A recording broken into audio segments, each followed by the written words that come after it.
So what does having one arrow and being able to see your target versus having 100 or 1,000 arrows and being blindfolded mean? It means that focusing on one thing, targeting yourself towards one thing, aiming and practicing towards one thing, whether it be on the mat, training, or in your life, you're going to have a much higher chance of succeeding in that thing and growing in that thing than versus multitasking or trying to do many things at one time and looking for success in that aspect. So, what it means is that aiming and knowing where your target is, having a goal and aiming towards that goal and moving towards that goal without thinking about time limits, without trying to do multiple things at one time, is going to give you uh, s- a higher chance of success. Okay.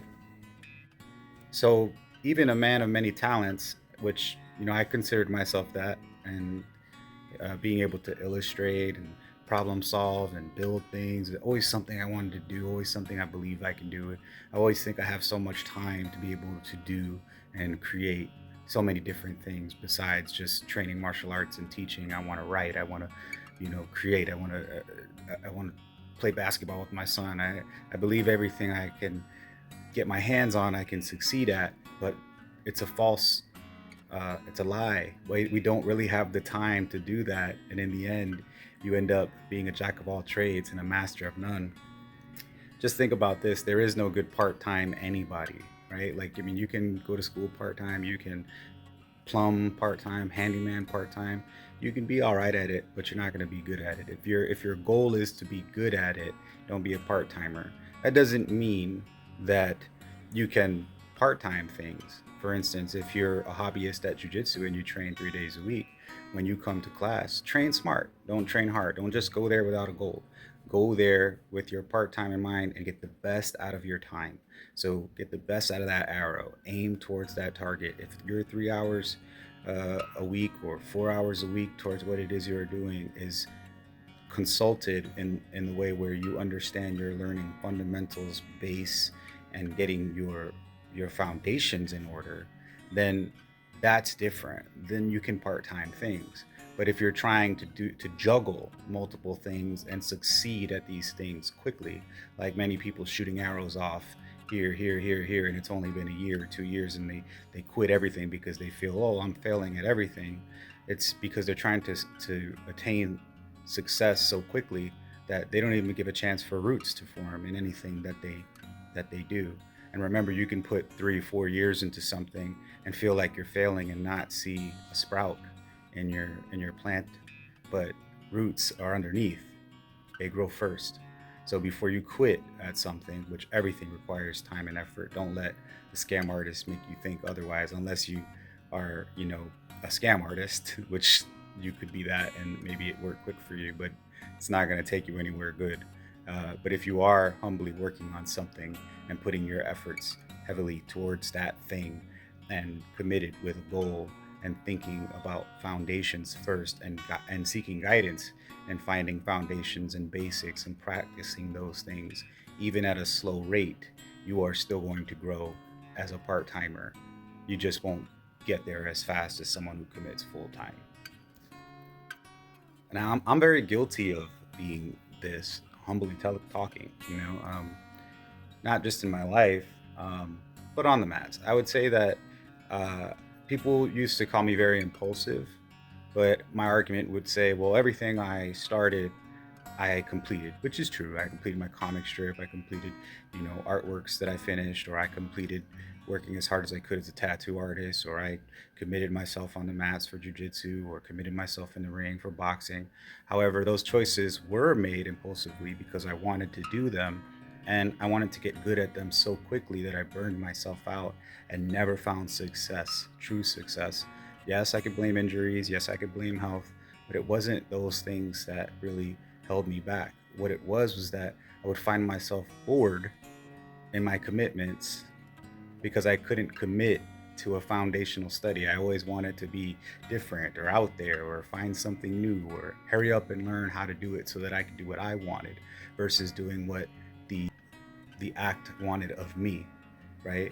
Um, a good example in jujitsu is sometimes, and my professor Steve knows this, excuse the rain, He would show a move. He would show a move, and maybe it'd be an arm lock, and it would be my blue belt days. And the first thing that I'm trying to study when I'm looking at him showing the move is how to escape it or prevent it, because I know everyone's going to be trying to do it to me after class. Instead of learning the arm lock, I'm trying to learn backwards so that I can somehow be ahead. That was so wrong, because I'm being given the tools necessary to learn how to do a proper arm lock. If you learn how to do a proper arm lock, then you know when it's being done properly to you or not. Meaning, if it doesn't feel right, then I could possibly escape it. But if I just look at an arm bar and try to think about how I can escape it without really feeling or paying attention to how the arm bar should be done, I've already failed. I've already failed because I've already shot 15 arrows in the wrong direction. I hope that makes sense. I mean, I was, you know, trying to learn sneaky moves that I could get away with one or two times, and then, I tap somebody with a sneaky move, would take my back, and I wrist lock you from the back, or I arm bar you over my shoulder, and people get used to that. They start to learn your game, and you can't do it anymore. Instead of learning principles, the things that made the moves work, the things that helped me be on top, the things that actually made me a challenge to other high practitioners, I wasn't practicing. I was trying to store moves, build moves, have a library of moves, and I was never trying to understand the one thing that made all those moves happen. In the same comparison, 10,000 arrows versus one, I want to hit the target of understanding what makes all those moves work. Even there was a time where I spent the whole year just trying to learn how to wrist lock and leg lock people, and I was, I'm not going to say who the coach's name, but I'm sure everybody knows, trying to learn the system of leg locks, and I was getting away with leg locking people and wrist locking people. But I could never do anything to my coach. I could never do anything to my teacher, ever. Like, I couldn't get past it, and I didn't understand. And I wanted to choose the easy roles, the ones that I could get away with. And while he's teaching principles and I'm unable to leg lock him, I'm trying to leg lock everybody else instead of realizing, why does this not work against my teacher, right? If it's not working against your teacher, then you're a multitasker, you're a juggler, you're avoiding the true work. You want to do everything else that you want to do except what you're supposed to be doing in your field. So if you were getting mauled like I was by my teacher, trying to do 100 different moves and none of them worked, and he was just using his one arrow, which was his principles, and destroying me with that, then you might be getting mauled in life trying to uphold 7 jobs just to maintain income, and you're not getting any better or greater at those 7 jobs, and maybe even those jobs are going to be taken away by AI or a drone, because there's no advanced education in those types of jobs, just like there is no real purpose in those types of jobs. So learning to be a programmer, for instance, that's a job, but that's going to always advance as technology advances, and you have to be willing to constantly educate yourself if you want to continue programming until your job is obsolete, which it's normal. Sign painters what used to be the people we would go to advertise our businesses. Then vinyl took over, right? And now sign work and sign painters, we don't find them anymore. It's a very small community. And the ones that committed to it and stayed with it and stuck with it, they still have a following and they can make it. So that goes to show they committed to their arrow to the target, and they can stay sign painting, right? They don't become obsolete because they don't give in, they don't give up, they go through the hardship. And if you're juggling 7, 8 jobs to make income, but you have a purpose in life, there's something that you're meant to do in this life, you need to be making the time to aim and target yourself towards that goal, even if it's 2 hours a day, 1 hour a day, 3 hours a week, or whatever you have outside of paying the bills. It's understandable. We do what we have to do. A man needs to work, and so does anybody, woman or man. It's honorable and respectful, and it's just something that in this life we can't avoid. Bills need to be paid. However, if you find yourself paying bills by carrying multiple tasks, juggling multiple tasks, your health, your weight, your mind, your stress, it's not worth it compared to living modestly and focusing on getting really good at 1 or 2 of those things, which is where you're going to actually be able to have value in your presentation. So if you become really good at 1 or really good at 2, You have more value means that you can charge what you need to charge and get rid of the 5 other sources, if that makes sense. Jujitsu and technique hoarding and having 50 moves versus having 3 moves that are unstoppable, right? Because they're principle based, they're foundation based, they're basic, and no matter who it is, you're always going to get it because you train smart and you train directed with your arrow aiming directly at that target versus knowing 10,000 moves, but you're kind of good at each one. That's not going to help you beat the person with the 3 targeted principle-based fundamental moves. They're definitely going to take over you. So how do we relate it to God? Well, God says a double-minded man is an unstable man. That means human man, not men. But when he speaks of man, he speaks of man as humans. So a double-minded man is an unstable man. So in our generation, everything is ADHD catered, right? Like we wonder why we have ADHD. Our kids are on a tablet playing a game while a movie is on the TV, while the parent is on the phone talking to someone and they're trying to watch the movie at the same time. And then they're running from one game to a movie to the next. And then what's on the TV, every 3 seconds, something extreme or something dopamine high related has to happen, or silly or stupid or crazy, to keep our attention because we can no longer hold. It's been proven that human beings, literally the attention span has gone down significantly. I don't know the exact number, but I do know that I've witnessed children in my own classes not being able to sit still for 10 seconds. I've witnessed children not being able to watch something for more than 20 seconds unless something happened. I know some people wouldn't even be able to watch this video of me speaking or even have a conversation because everybody wants you to get straight to the point so that they can swipe right and get to the next fun video or the next information, all the while processing nothing, right?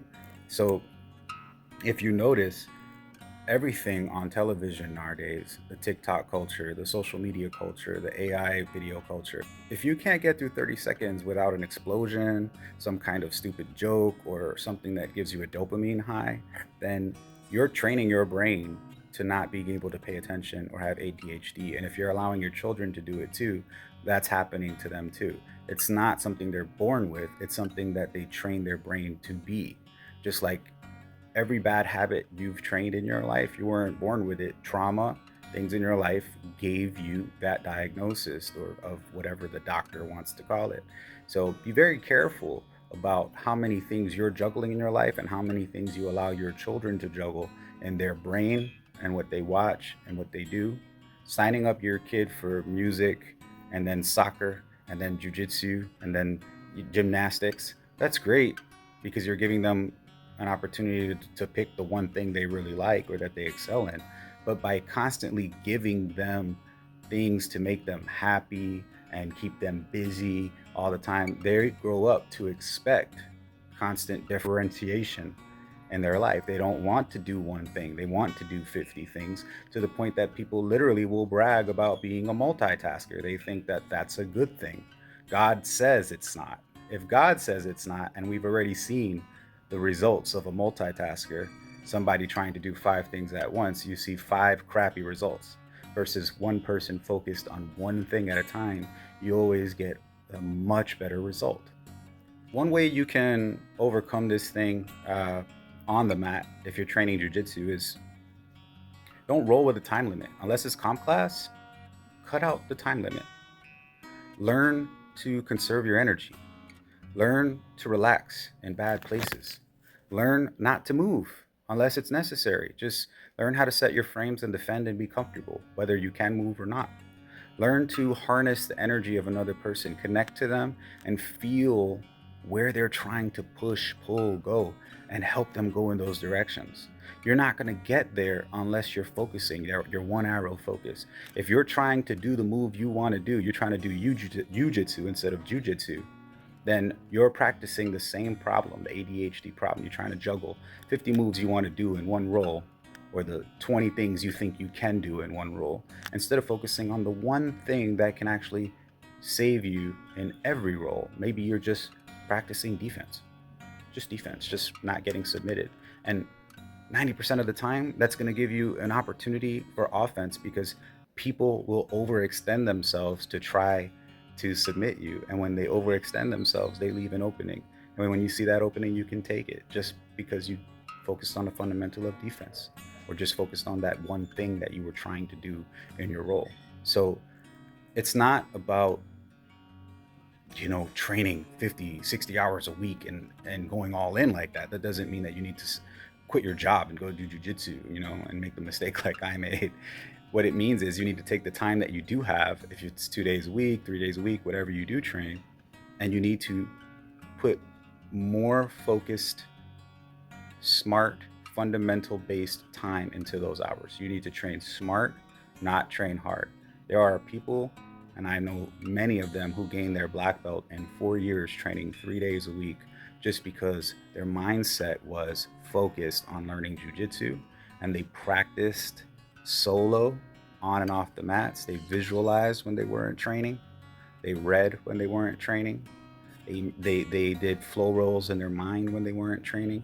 They added jiu-jitsu drills to their morning exercises, and they found ways to get jiu-jitsu into their life without being at the gym.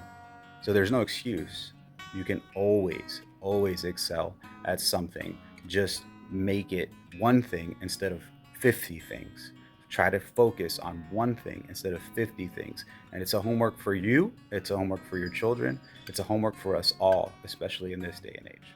So if this is you, like it was me, and I'm guilty that sometimes that still can be me, where we have to not blame ourselves for those things. Forgive yourself, try to do better, move on, and but just take notice. Okay, some of the things that you'll notice when this stuff is happening, whether it be in your life or on the mat, is number one, you're going to feel overwhelmed. If you feel overwhelmed, you're definitely juggling too much. So if you're feeling the feelings of overwhelmed, I want you to know that you're one of those people. You're shooting too many arrows, or you're trying to manage too many things. And well, for whatever reasons you think they're not as important. If it's money, it's not as important. Okay? Especially money. What's more important is peace and health. That's your wealth. Okay? Peace and health is your wealth. You have peace and health, you can have everything. You can get that job.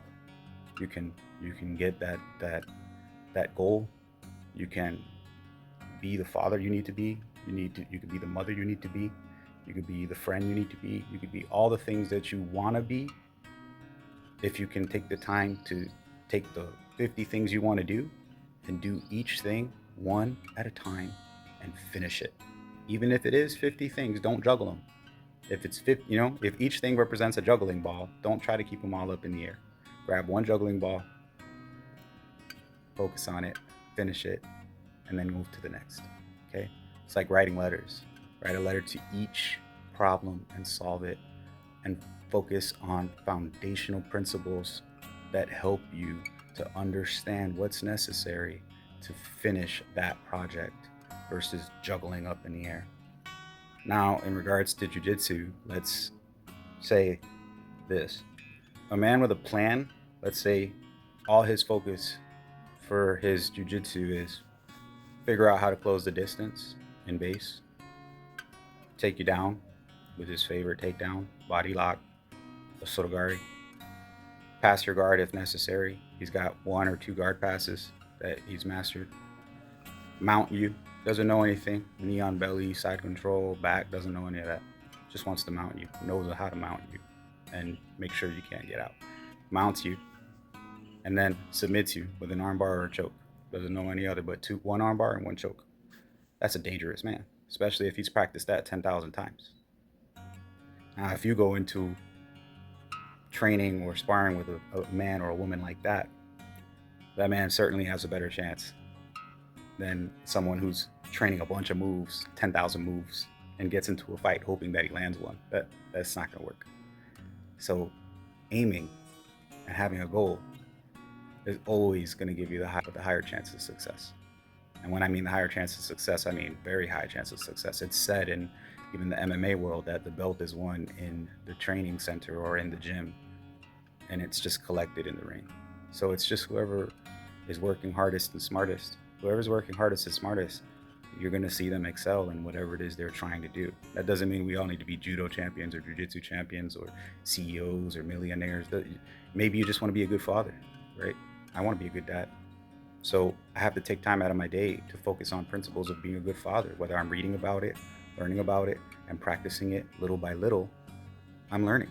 And every day I move forward because I'm not just trying to make it up. And I'm not trying to just be a father, be a friend, be a homie, be a this, be a that. I got to be a dad. That's it. Like, what does it take to be a good dad? Sometimes I got to remember that my son might not like me right now, but when he's 30, he's going to look back and say, thank you, Dad.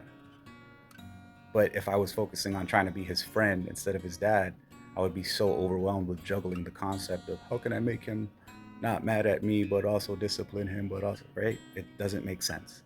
We can't be those people. We have to know when to say no, when to say yes. We have to have a targeted mind. We have to know that we're doing the right thing by God, which you can always check scripture. There's always one for it, which is consulting the wisdom of God before we move forward on anything. And remember, there's no good part-time anyone, and you don't want to be a jack of all trades and a master of none, especially in this new generation where everyone is trying to be that, and you can see that the world is falling apart. So finally, a way that you can start fixing this in your life and getting some focus is literally just completing tasks, small tasks. Don't even start big. Okay, it could be a little puzzle for you or your child. Finishing a drawing, not just sketching, but finishing it and coloring it all in, paint by numbers or something, or a coloring book, just finish the whole thing. Writing a letter, or saying I'm going to write 3 letters to 3 people that I love, and it's going to be a page long each and be meaningful, and finish those 3 letters, not just write them, put them in envelopes, stamp them, go to the post office, mail them out, accomplish it. You can progress in time, but just doing one of those things a week, you'll see over time, you'll be able to start cutting your to-do list where you're finishing your weekly list in 2-3 days instead of it take a month to finish your weekly list, because you're learning to accomplish things and finish things and focus on things. This is what I tell our kid students. I always give them homework that's not jujitsu homework. I don't have them going home and trying to learn how to practice wall snakes and, guard retention drills. I give them homework and tell them go home and draw 50 circles, right? Draw 50 circles just so that you can see that your 50th circle is going to look nicer than the first one, and they have to sit down and focus and try to draw 50 circles. And I get to see who rushed through 50 circles, and I get to see who really tried to make each circle look as nice as possible. And those are the practices that we can take into our lives to be practicing jiu-jitsu off the mat. Like I said, you don't need to be on the mat to practice jiu-jitsu principles. You can learn these things off the mat, and when you do decide to get on the mat and face that, that fear of physical conflict, which many people have, and it's one I had and why I ended up getting into jiu-jitsu, you're going to excel at it very quickly because you have principles like this already instilled in your heart. So remember, 1 arrow, 1 target, not 1,000 blindfolded.